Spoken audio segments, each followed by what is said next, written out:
What's up, Raider Nation? Welcome to Commitment to Bring You Excellent Podcast. Coming back with another episode. I got my brother, from another man, EP El Paso Raider, hopping on with me, man. We've been too busy. We got a lot of things going on, man. We got family and faith. That kind of trumps everything. You know what I'm saying? We got to do what we got to do to provide for them, man. But we did want to, since we are at the halfway point, kind of stop in and try to do a podcast for you guys to kind of break down some of the things that we talk about, because we talk about stuff on a daily, man. I mean, we're in the Raider thread with several of our brothers, so we have a lot of great topics. Sucks they can't be on with us again. Different time zones, different work. You know what I'm saying? Like, it's hard for them to jump on. So, but I do got my brother, man. Like I said, help Pastor Raiders. So what's up, EP? What's happening? What's happening, y'all? Glad to be back. It's been a while. Obviously, we've been a lot of things that we could have talked about throughout this time, but I think my boy Glenn D said, I think it's the right time to address the state of Raider Nation, state of the team, and give you guys some content and just just our own opinions on this. What we think and see what kind of guidance we can give towards through this tough season that we're going through. Right, and I'm glad you touched on that, because that's actually what the podcast is the state of the Raiders, present and future, because that's kind of where we're at, man. We've been at the bottom of the barrel, man, for 20 some odd years, man, and it's like it's like we cannot get out of this funk, So we talked about it at the beginning of this whole process, so the feelings of the AP hiring, right? Before he got hired, we talked about, like, we love what he did as the interim. We love how he galvanized, the team, how he brought back the Raider way. You know what I'm saying? Like, he was born and bred a Raider. You know what I'm saying? So he knows what it looks like, right? And it was good. And I do love his leadership, and I do love his fire. I do love the things that he brings to the table. You know what I'm saying? But at the same time, we've been down this road before, of having a, rookie head coach, or having somebody, that really hasn't had that road to be able to learn on a job type, because we seen it last year, in those 9 games that he coached, that he had a lot of his basically inexperience show, and we were concerned about that. We're like, that's not enough games for him to get worked out, and we don't have a season. We can't afford another season like we've had for all these years. We really need to hit the ground running. You know what I'm saying? Because we don't want to go through another. Okay, well, this didn't work. Now we got to get rid of the head coach, and we're just spinning our wheels again, right? So we wanted whatever hire that we hired, we wanted it to be able to work, right? And we had a lot of coaches we had a lot of candidates, let me put it that way, that we talked about, that we had above AP, right? Jim Harbaugh, was one of the names, that we talked about, that we really kind of wanted, just because he's been there, done that. His track record speaks for itself.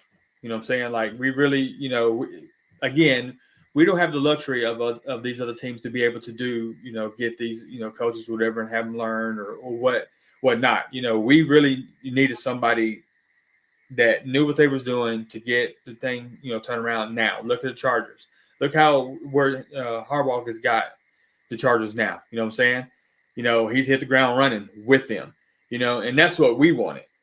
We had Brian Callahan, we had Ben Johnson, we had Alex Van Pelt, we had Bobby Slowick, Zach Robinson, Shane Waldron, Mike LaFleur, Clint, Kubiak.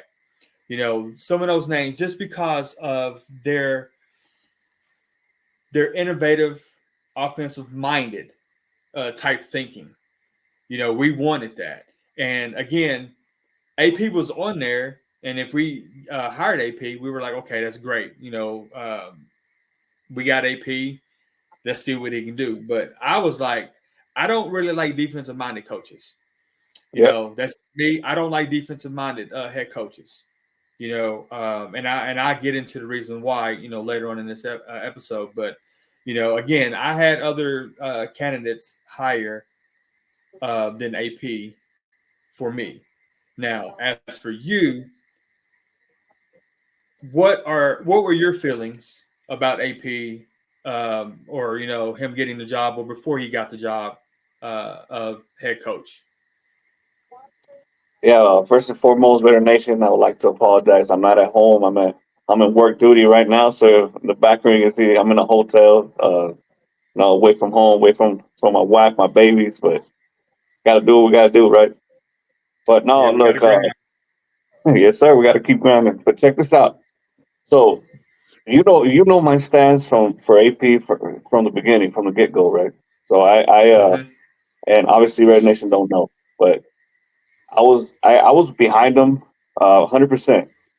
But I always stated this when we talked, out of on our own, that his biggest move was going to be his offensive coordinator. Always, Exactly. I always said that. As the only way that I'm going to trust Antonio Pierce is who he brings as offensive coordinator. Now, people out there on Twitter, whatever, they want to say, well, he didn't have many choices. He did. He did have many choices. Yeah, maybe there's a speculation about years of contract and all that. Okay, I got it. Yes, Kingsbury wanted a 3-year deal. They don't want to be there. Fine, I get that. I really do think that the Kingsbury move was more on the fact of Kingsbury wanting to be in a position to be able to showcase what he can do with a rookie quarterback, and he knew that Yep. Washington had that choice, right? So I said, well, you know what? I'm gonna stand pat. I'm a I'm gonna give him a shot. But yes, there was a lot of guys out there that we wanted. That like you said, we were talking about Ben Johnson. I brought up Bobby Slowick from the Texans. Kubiak. There was a lot of guys out there that could have been head coaches, offensive minded type, and us thinking that maybe we would pick up a quarterback in the draft, right? If this would have happened, but Mm-hmm. obviously it didn't turn out that way, and AP was selected. Harbaugh, I liked Harbaugh. I mean, obviously I would have picked him 100 times more than AP, but I was always a little hesitant on Harbaugh's side just because of the fact of the too much power type, The control control. freak. We, Right. we dealt with that with John Gruden. Didn't work. I couldn't Josh stand McDaniels. it. Yeah, Josh McDaniels as well. So I felt like AP okay. Give him a shot, give him a chance. But then he brings Luke Getsy, and that's where I was like, uh, I think we talked about it plenty of times. I said, you know what, this is gonna be the pretty much his death sentence right here. This offensive corner he just picked, and then he brings Mm-hmm. all these other guys. He brought all these other guys with him. Nothing wrong with that. Nothing wrong with having bright minds inside the building with you. But when you have too many cooks in the kitchen, it just doesn't work. And I kept saying that from the get go. From the get go, I said, you know what, I just don't like it. I didn't like it. And we're here now. We're here now. Obviously, like I said, we supported him, but I felt like the hiring of Luke Getsy was his downfall, and now he's struggling. Mm-hmm. I mean, even for a fact that what about why not just keep Bo Hardigree? You change the whole scheme. Zamir White was running behind that line, the same old line, pretty much.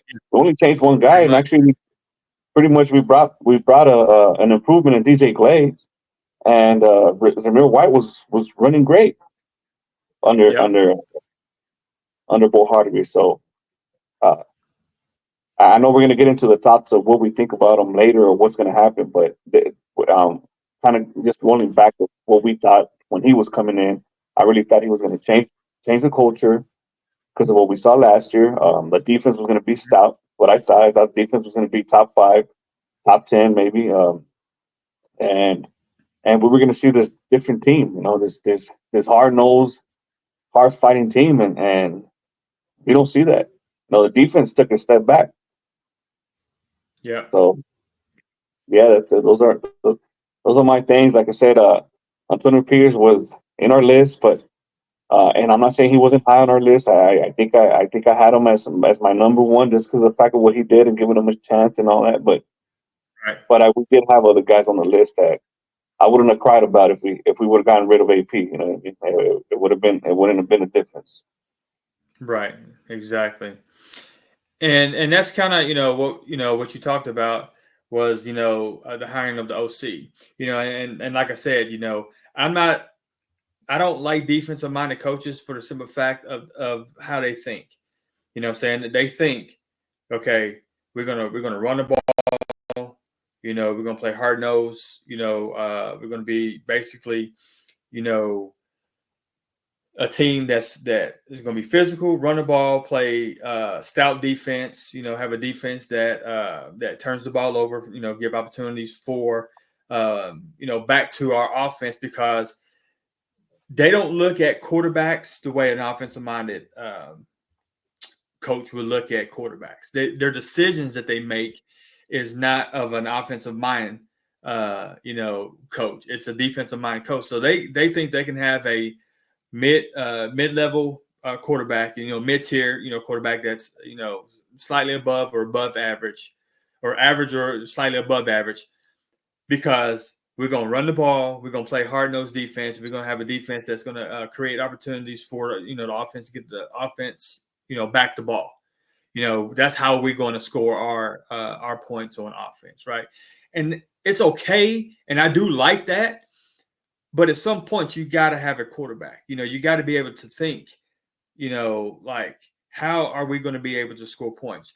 Case in fact, just the Tampa Bay against Kansas City the other night, Monday night, right? A defensive-minded coach and Todd Bowles.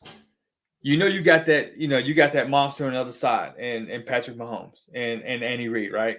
You haven't really been able to stop them. Why would you not go for two? But he's like, well, our defense, we wanted to play, tie the game up or go in overtime and have our defense stop. No, that's not. That's a defensive-minded coach.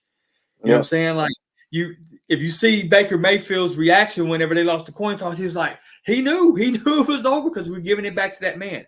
And offensive-minded coach was like, hey, we're going for two. We're in it right now. You're in Kansas City. You're not at home, right? And you've seen Patrick Mahomes many times do that, and you had 3 other games that ended that way of defensive-minded coaches that I think just this past weekend that made those calls that had that scored a touchdown within 2 minutes or less in the game, right? And didn't try to go for 2 or didn't try to do something to where they can try to win the game. And they wound up losing the game. So we like you said, we talked about we have to have a great. He has to be able to hire a great OC, an innovative OC that has the nuances of today's NFL, right? We can't be this old school type, dinosaur type thinking mentality, which most defensive minded coaches do, in order for us to win. And like you said, his downfall is going to be who he picks at OC. And when he hired Luke Getsy, we were like, okay, it better work, because if it don't work, I'm sorry, it may be one and done for AP. Exactly. And you know what? I'm not the type that says "I told you so" or likes to be right, because obviously it's about our team. You know what I mean? It's about our team. We want them to win. We want them to do good. And as soon as that hire happened, you remember me in our group chat just texting saying this ain't gonna work. This ain't gonna work.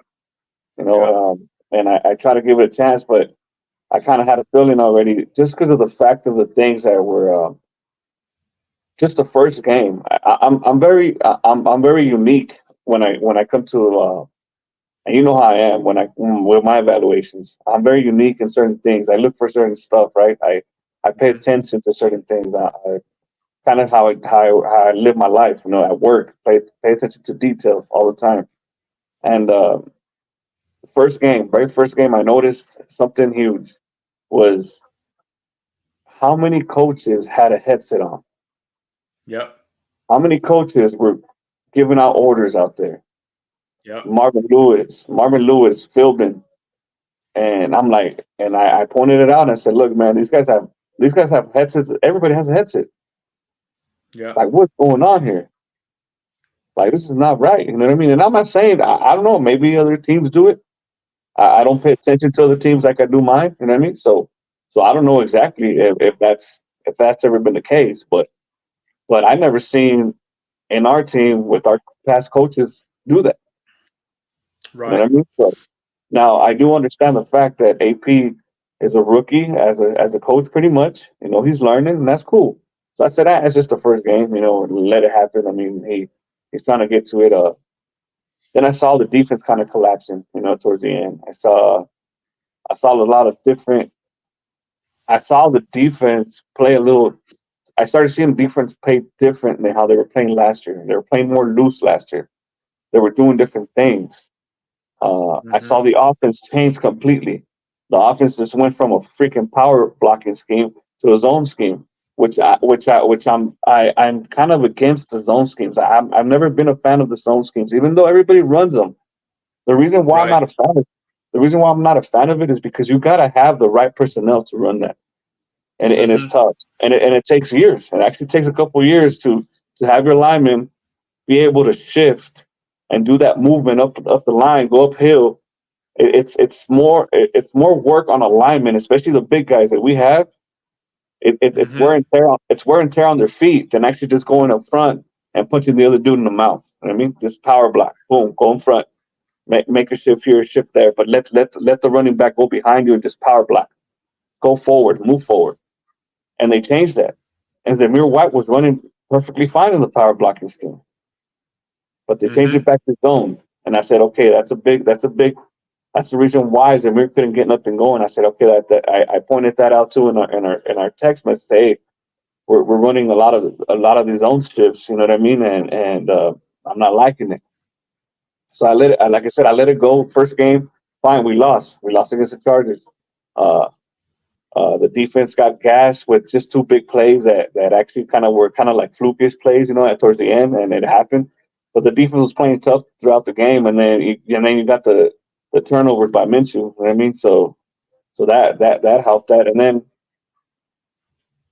come the Ravens game, we win that game. I don't even know how the hell we won that game now. That I look at it, you know what I mean? I don't know how the Raiders beat the Ravens.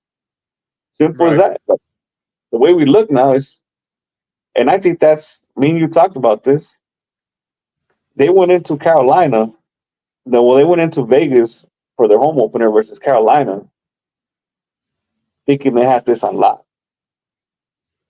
They get their asses kicked, punch in the mouth, and that's where the downfall started. Right there, Yeah. a Yeah. lot of things just started shifting different ways. You know, there was comments being made, business decisions. The Montana wanted to leave. Uh, Players pissed off. The team looked like crap completely. Like they were not even prepared for anything. Like they weren't even ready to play. I mean, like they didn't even practice that week. It looked like it.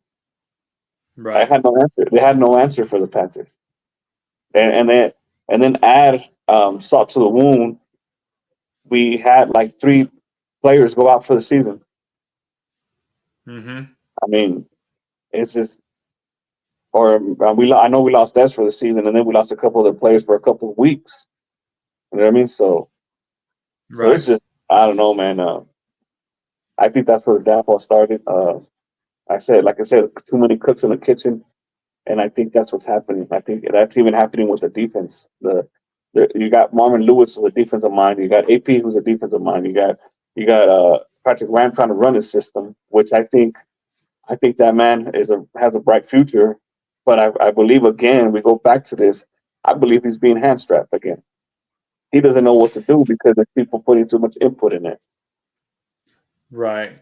And I don't know if it's like the input, but I think it's more, like it's putting a lot of stress on him having to try to call different plays or try to ask more of the defense because the offense is trash, is horrible. You know what I mean? That's it. Mm-hmm. Turnovers and holding penalties and basically just missed assignments. You know what I'm saying? Like it's a lot of dysfunction on the offensive side, and again that goes back to our fear of the hire and the people that he let go. Again, a defensive minded head coach doesn't know what to look for on offense, right? And you touched on this way early, like in the off season. You know what I'm saying, when Tom Coughlin was like kind of an advisor, type, role, even though he's not in the building. You know what I'm saying? AP says he talks to him every day, right? Yeah. So he's getting advice from Tom Coughlin, again, a defensive minded coach, an old fossil dinosaur, you know what I'm saying? And then you got, like I said, you got Marvin Lewis in the building, and then we got Joe Philbin, so you got all these ex-head coaches, again, that's been, that's older, that he's trying to get input from, because again, he knows that he doesn't know what he don't know type, right? And he's learning on the job. Again, that was our fear of him having to learn on the job. And they're basically a wasted season because him having to learn on the job. And you said there's too many cooks in the kitchen, G, that's not going to work. You said this from day one, right? Well, us, Raider Man, Grumps, we were like, all right, hold on, EP, that's good that he seeked out this this basically advice and this mentorship from these guys, because he doesn't know what it looks like to put in the practice schedule, or to go east and come back west and go back east, the travel and all that stuff, and how to conduct different things. So he needs to have someone that's been there, done that, which we were like, okay, that's great, because some coaches, Josh McDaniel, thinks they knew it all, didn't want advice from anybody, you know what I'm saying?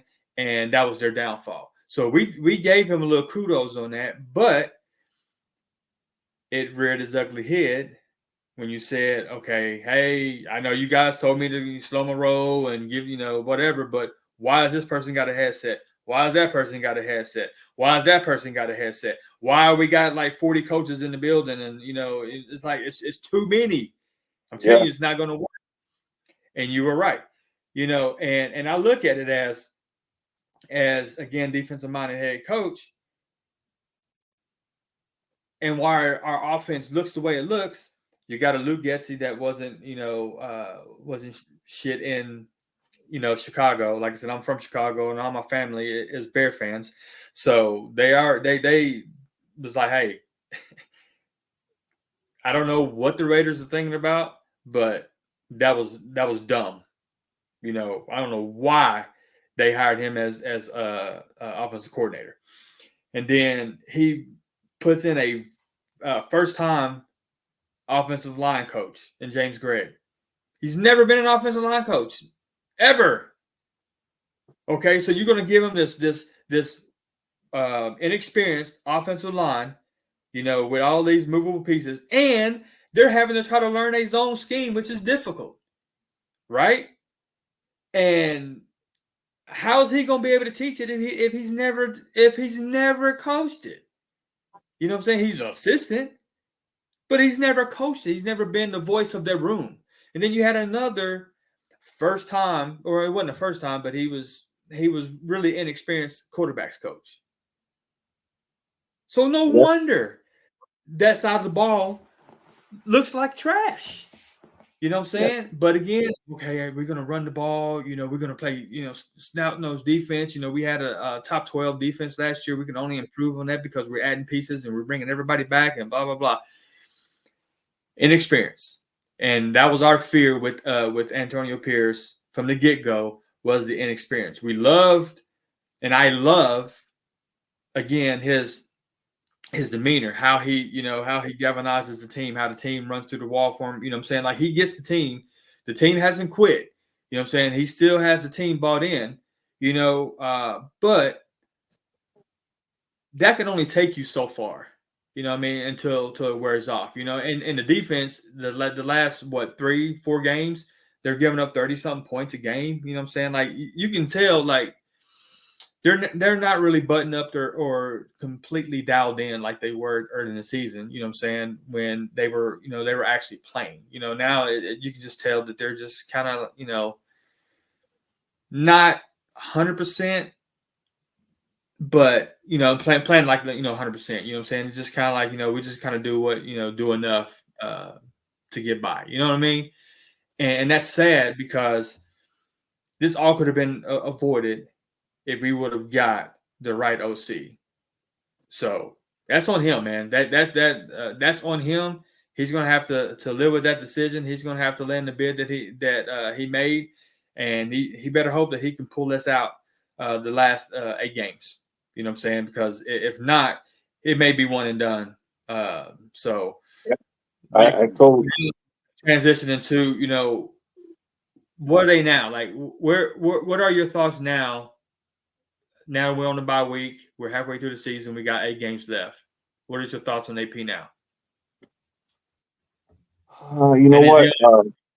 I think I think that I said this already on our just on our own talking that I'm probably already out on AP. You know what I mean? I'm not.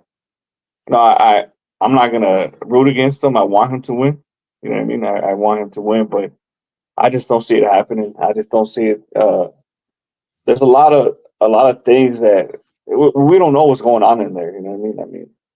Shoot, sometimes the way I look at it is, why don't you roll with the people that got you where you're at? Mm-hmm. Last year, the people that got him to those 8 wins as an interim coach, if you notice, he didn't from the defensive backs, a couple of defensive staff left. He brought in his own defensive staff. You know what I mean? A lot of the offensive staff left. Those people got you your job, bro. I don't think he had an assistant that was an assistant on that coaching staff last year. I mean he changed out the defensive line, the cornerbacks coach, so D-line coach, the cornerbacks coach, the defensive backs coach, the linebackers coach.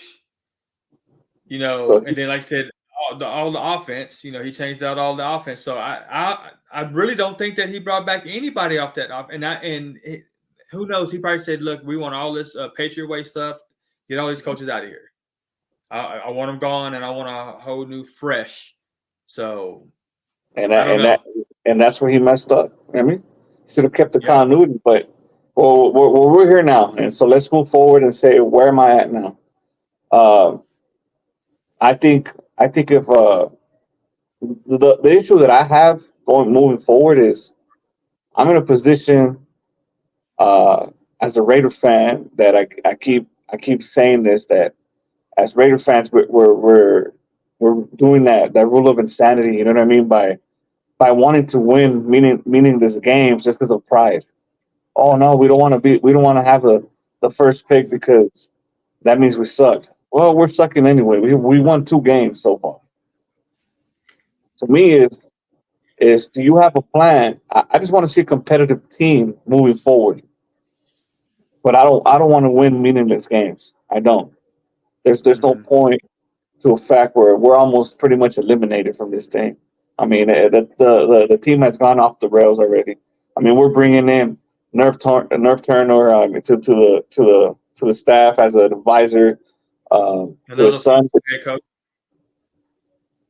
the offense, and nothing wrong with that. His son's taking over as an offensive coordinator for now, and he might want to guide him. That's fine. It's his pops. That's cool. There's pops and dads, but at the same time, is that why didn't you do that from the get go? Then I think Scott Turner was already there. Yeah, Scott Turner was there. Yeah. So why didn't you just? He was the passing game coordinator last year. That's right. He was the passing game coordinator last year. Yeah. So why not just promote him as an offensive coordinator? What was your plan on getting Luke Getsy? What kind of It's what I don't understand. I can't read it, Antonio Pierce, bro. You know what I mean? I can't read him. He went from here to took a whole 180, bro. Like straight up with the coaching staff, the way he came out after the Panthers games with what's it called, with the message of business decisions, all that. He just went off the rails. You know what I mean? Like I don't understand. And all of a sudden, now he's talking like a coach. Have you noticed that? Now he's talking like, oh no, his responses are different, completely different from when he first started. He's not he's not saying too much. He's just in and out, smiling, well, right after a loss. That's just weird for me, man. It's weird. You know what I mean? I don't I don't see where we're heading at.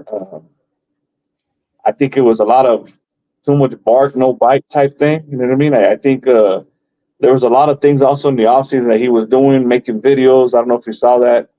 Yep. Nothing wrong with that. Showing off his lowrider. A lot of us have lowriders. You know what I mean? We know how that is, but that doesn't win you games, man. That doesn't win you games. Right. I'm not worried about that. You don't see all these other coaches doing that. You're supposed to be grinding, fully invested in your team constantly, right? And I'm not saying he's not doing that. I'm saying he's not doing that. But doing things like that is for somebody that's already proven. He's not. He was never proven. He didn't prove anything. He did a good job at bringing the Raider Nation together. He did. A lot of Right. people were excited. Like, a lot of people were excited, kind of like ready to run through a wall for this dude. And I'm in a point where I'm just like, I don't know where we're heading at. And for right now, for me, is more. I'm looking at having a higher draft pick. That's what I'm looking at. I'm looking at having that top pick, get us a quarterback, get us a top pick in every round of this next draft to build the team, to continue to build the team, because Telesco has shown that he can draft. We pretty much have 3 to 4 starters from his draft, his very first draft with the Raiders. Cameron Richardson last week in the game, he was pretty solid. I don't know if you noticed that. Came in and did a solid job. Yep. DJ Glaze is balling. JPJ, boy, that dude's nasty. That's my dog right there. And then Bowers, that dude's a generational talent, bro. Bowers, you know what I mean? So that's where I'm at right now. I'm in a position where I want to see a competitive team. Obviously, some fight in them, but let's not get our players hurt. Let's not get our players hurt. If season is washed, wash it up, wash it down the drain. You know what I mean? Yeah. But I just feel like I don't know how Antonio Pierce is going to fix this. You fire 3 coaches out of your offense, and it's good. You might want to start a Ritter. Fine, start Ritter. See what he does. Or you want to keep Minshew to see if he does better with this new offense. We don't know that. You want to change the blocking scheme and all. Now you're going back and forth. You know what I mean? So where are we at? You should have never changed that. As like you said, as a defensive mind coach, your best friend is your offensive coordinator. That's your best friend right there. And he failed at doing that. That first thing he should have thought about was like, hey, look, my guy right here, great power runner. Our offensive line right now is running off a power scheme.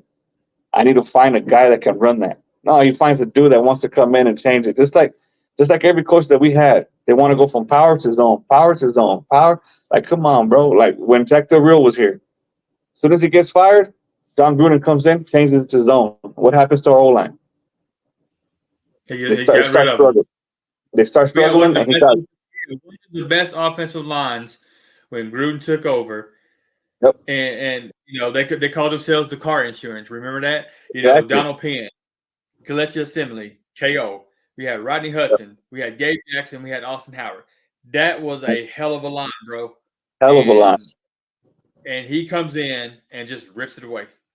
Exactly. And why? Because he tried to change the scheme. He wanted to change the scheme. Our guys, those big dudes, that car insurance were nothing but power dudes, bro. They pushed people. They pushed them back. They didn't care. I mean, you had Donald Penn saying we run the same play on their face, and we knew we were running. They knew we were running, and we still took them over. I mean, we still dominated them. We took their lives. You know what I mean? Like that's and so what happens? They go from a power blocking scheme. John Gruden comes, changes it. Now John Gruden's gone, goes to Josh McDaniels. Josh McDaniels goes back to a power. That doesn't work because your linemen are constantly shifting. Like, what do you want from your linemen?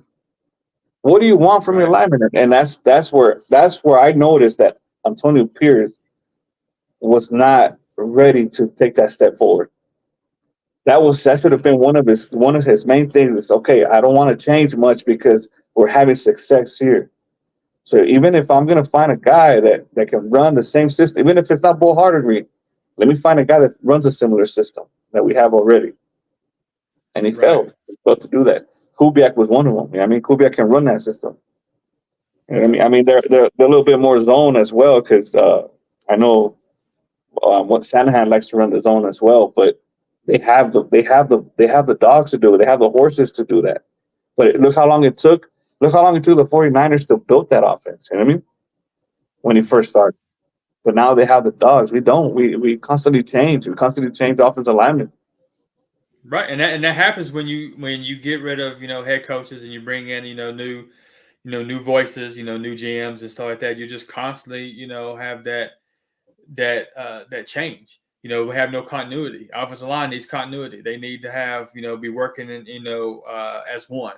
You know what I'm saying? One voice, one sound. And it's like to me.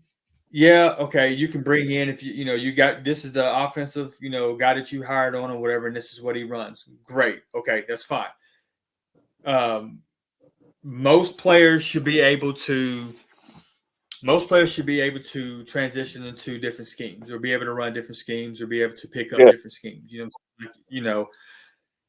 When you seen that it wasn't working with your star back in Zamir White, right? You should, right then and there, okay. And then the struggles with the offensive line, the way they were struggling in the preseason. We talked about this in the preseason that it didn't look right. And we're that's preseason. Exactly. They're trying to work it out or whatever. But we've seen this from day one in preseason. So when you do this and you see it's not working, and he said it in several different of his pressers. He even said it in his last presser. Because they asked him, why did you want to wait until the bye week to make the change? You said you seen, that it wasn't working, and I just I felt like this was the time to do it. So you give up half the season when he goes, I noticed it early on, but we were just trying to see if we can work it. If you noticed it early on and you seen that it wasn't working, you seen it wasn't working in preseason, you seen it wasn't working in the camps and mini camps and training camps and in practice, why keep trying to do the same thing? Why not try to say, okay, look, let's go back to power. You know what I'm saying? Or let's try something different. But you basically waste the whole season. Now we're 2-7. The season's over. Okay. And you noticed it way back when. You noticed it for several weeks. I think he said about 5 weeks or 4 or 5 weeks. But you did not make a move until now. Again, the inexperience. We talked about the inexperience of AP was going to come back and rear his ugly head because of the in-game decisions that he was making. Not being able to call call timeouts when he needs to, or challenge plays when he needs to challenge plays, or go for it when he needs to go for it. You know what I'm saying? Like, it's like he goes for it when he shouldn't go for it, and when he's supposed to go for it, he doesn't go for it. And we're looking at like, wait a minute, hold on, like, what is going on in your mind and in your head to make these decisions? Who are you? You have these guys in the building that you said you're leaning on that again knows what you don't know. As your mentors, what are they telling you? Because if they're telling you to do this, or if they haven't said anything to you like, hey, we might need to change some things or whatever, you know what I'm saying? Then they're failing you. Why are they here? Why they have headsets? Why are you listening to them? You know what I mean? Like it baffles me to see that you seen it. You said you seen it. You're talking to these people. They're giving you advice. You're leaning on them, but yet you're allowing them to make you fail. Exactly. And not to interrupt you there, D, but you hit it on point. I kind of went off the rails, but that's something that you hit on right there because we saw this last year. We saw his in time decision, his game time decisions, timeouts, clock management, game management completely. We saw it. We saw that he lacked the experience there, and then we saw it during preseason. We Well, saw the lack of game. that's why we said if he gets hired on, he's got a lot of work to do because we seen it. Like I said, we seen it last year in those 9 games, and we said if he gets the job, Yep. he's going to have to learn. He's going to have to learn quick, and he's going to have to lean on those guys that he said that he brought in the building that has experience to get him up to speed. Because we cannot have a lost season this year with what we saw from last year. You know? All right, go ahead. And so what happened? What happened? That's what tells me that. What did you do this offseason, bro? What did you work on? What did you do to make yourself better as a coach? All you did was bring all these other coaches, this 30 damn coaches that you have in the staff, 45, whatever, 50 coaches that you have in the staff. Is that what you were thinking that was going to help you just navigate through here? Because I really don't know what it did to get better. Because these issues continue throughout the year, throughout the weeks. Every week it happens. There's always something going on with the game time management decisions and all that. From last year to this year, we saw how the run offense wasn't working. We saw how the offense wasn't working in preseason. I got hammered, attacked in Twitter because I said that. I said the offense is sucking right now, and they were like, "Oh, it's preseason. The run defense is not working. And, oh, it's just preseason." And what's happening throughout the weeks? Run defense. They're cleaning it up a little, but it's still leaky as crap. You know what I mean? The offense not working good. So when we're pointing things out, is because we're actually paying attention to detail. We said the offense is not working. The run game's not working in preseason. The defense can't stop the run in preseason. Oh, it's just preseason. Don't worry about it. Nah, I am worried about it. His game time decisions, timeouts, and all that weren't working in preseason, and it just carried on. Like, what did you do to get better? I don't see that. I don't see the improvement through weeks. Now, last week I saw a little bit of a better passing attack on the offense. I saw some more. I did see a little bit more of a running game, a little bit more, but I mean, not enough to say that okay, he's improved on anything. I mean, now Right.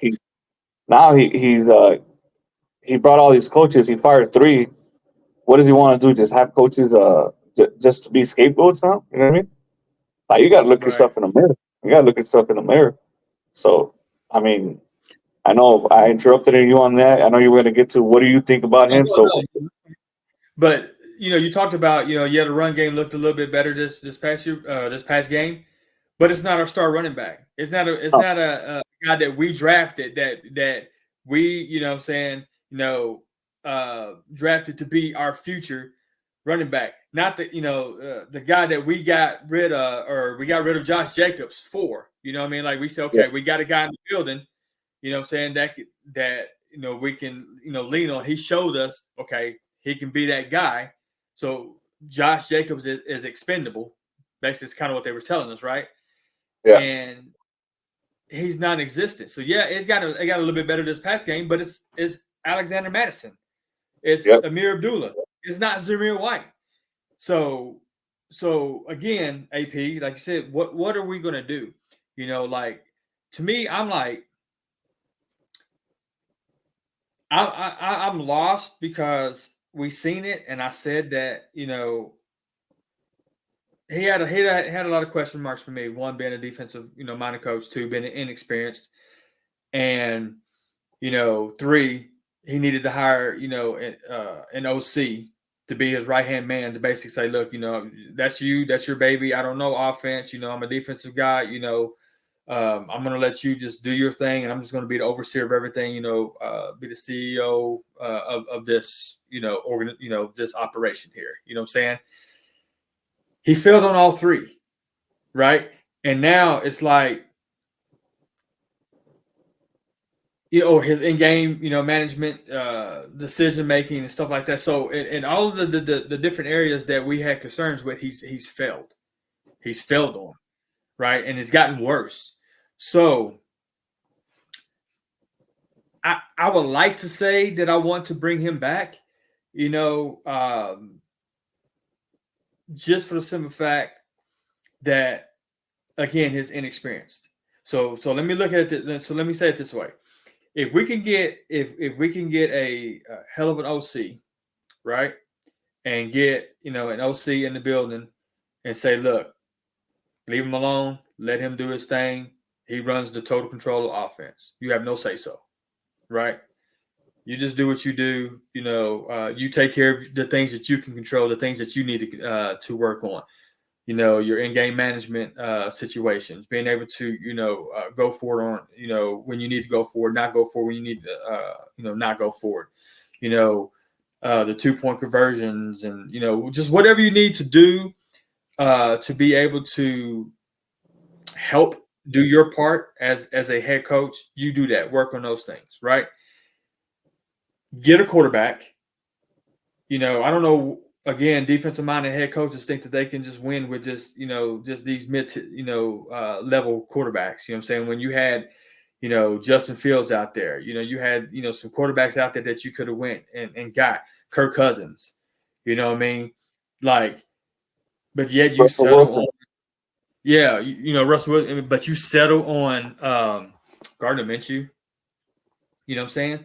So your decision-making skills has to get better if he is to survive this. You know what I'm saying? And I don't know if he can survive it because, again, I'm like you, like I don't want to win meaningless games because we're going to touch it. We're going to touch on this, later, in the next episodes with what we want, but we need a quarterback. It's time that the Raiders get their very own quarterback and quit trying to, manifest, the next Jim Plunkett and, Rich Gannons. You know what I mean? I know I get it, Raider Nation. That's, our glory years, you know what I'm saying? Back when, we can do things like that, but we're not in that time and era right now, man. We're like, we really got to finally get a quarterback of our own. So if we can do that, maybe give him another run, but at the same time, it's like, okay, now we waste another year if we did give him another run, you know what I'm saying? And then we change the whole thing again, bringing in all new coaches and all that stuff or whatever. So again, it's like, okay, are we really helping out the players on this team by doing so? So I'm I'm in limbo, man. Like I want to, but at the same time, I don't want to. Now, if a name like a Ben Johnson comes available, you know what I'm saying? If he's like truly available, then I'm like, no, hey, Ben Johnson over here now. You know what I'm saying? Regardless if AP wins 5 of the next 8 games or 6 and whatever, finishes 8-9, or I don't care. If Ben Johnson comes available, I want Ben Johnson next head coach because I know if we get him, I know our offense is going to be. Look what he's doing, Jared Goff. You know what I'm saying? Like I know the offense is going to be like just badass, and I know if he gets a young quarterback to nurture and you know what I'm saying to as a sponge, basically just mold him into what he wants. Dude, it's just going to be phenomenal. So that's kind of what I want. If there's a head above and shoulders, clear cut head coach that is just it, go get him. But if not, you may have to roll with AP, man. You may have to roll with AP for just one more year and give him another shot to see what he can do. So that's my final thoughts on that. And I'll let you kind of close on your final thoughts or whatever, man. And And Raider Nation, like I said, we'll come back with another one for you guys or whatever. So, but this is just part one of this discussion here. So, final thoughts? Yeah. No. Final thoughts is I don't know, man. I'm pretty much out on AP. And just for the record and for the listeners, we're gonna get pushback on. Oh well, he tried to get Kingsbury. That's fine. That's cool. I get that. Yeah, we all know that, and the deal broke. Are you telling me you don't have a second plan? I mean, what's your backup plan? What were you thinking? I mean, this got to you could have gone someone else completely different. Why did you go? The issue here is that you went after a guy that got fired, Luke Getzey, who got fired, and just I don't know. I'm out on that. Moving forward, like I said, I just want to see a competitive team. I don't want to get no guys hurt. I don't want to. I don't want to win meaningless games. I'm more in the fact of getting like I said, an offensive mind with a young rookie. There's a lot of guys that might be coming available. Hell, even Kingsbury might be available. You know what I mean? As a head coach, you got Right. Bobby Slowick, who has a really good relationship with. Even though I like Patrick Graham, but that defense has been leaky. So I'm not gonna. I'm gonna put that on him too. That's at the end of the day, you gotta coach that defense. You know what I mean? So Robert Solomon. That's Bobby, yeah, we're thinking alike because I was like, I was the thing. I was like, you know what, man? Like that would be a culture change. Like honestly, yeah, to bring that duo together, yep. that would be unstoppable, bro. Just So just imagine, just imagine, just imagine Bobby Slowick and Robert Sala as a defense, bro. That's trust and me, Robert. that's why when you said that, I was like, in my mind, I was like, okay, because I know where you were going, and Mhm. that was Robert Sala. Because I was like, yeah, that'd be. But here's some of the names, G, and I'll let you finish. Again, that was out there that could have been our OC, but he settled for Luke Getzey. Like you said, yeah, you had Cliff Kingsbury. It was supposed to have been a done deal. It didn't work. Where's your backup plan? Again, inexperienced, and being offensive side of the ball, you don't really know what you're looking for probably. But you had Brian Callahan, you had Alex Van Pelt, you had Bobby Slowick, as you just talked about, Zach Robinson, Shane Waldron, Mike LaFleur, which is Matt LaFleur's brother, Green Bay's head coach or whatever. So you know the kind of offense they run. You know what I'm saying? And Clint Kubiak. So you had 1, 2, 3, 4, 5, 6, 7 head coach or coaches out there that all got hired this year. I think Bobby Slowick's been with the Texans 2 years already, if I'm not mistaken. He So he he's got already hired. Yeah, he got hired when they drafted C.J. Stroud, my guy. Yeah. okay. So I thought this was his first year No, because no, didn't that, they that have no, that's why I said that's why everybody actually likes Slowick because of what he's done with what he did with C.J. Stroud as a rookie. You know what I mean? okay. But Well, I mean, all the six. other, There were yeah. six coaches out, Not only that, you had and you said, also Ryan Greasy from the 49ers. yeah, yeah, You know what I mean? So yeah. there were some guys out there. There's no doubt there were some guys out there, or hell, even what's his name? Scott Turner or Bo Hardery. They were already there. Mm-hmm. And I So don't know. So that's what I'm saying. It was a complete disaster. Another thing that I talked to you about that I wanted to see in the bye week, and I know you kind of talked me out of this because I get your point. You don't want to make too much movement, but I said Lewis got to go. Marvin Lewis got to go yeah, during the bye week, and look, he's still there. And what did he say? I'm going to continue to lean on my guy Marvin. Well, that's going to be your downfall, buddy. You know what I mean? yeah. I think he's already like two strikes. I think he's already definitely at two strikes. And that may be very well be the third strike at the end of the day. Coming in the season, Mark Davis may look at that and say, look, man, like I gave you an opportunity, you know what I'm saying? And I was hoping that you would come out of this, you know what I'm saying, or show some kind of improvement. But just some of the things that you've done, and then the way it ended, like you said, not getting rid of, you brought these guys in the building, and what did they really do for you? You know what I'm saying? Like you're literally worse than the guy that we let go for you last year. You know what I mean? Like, exactly.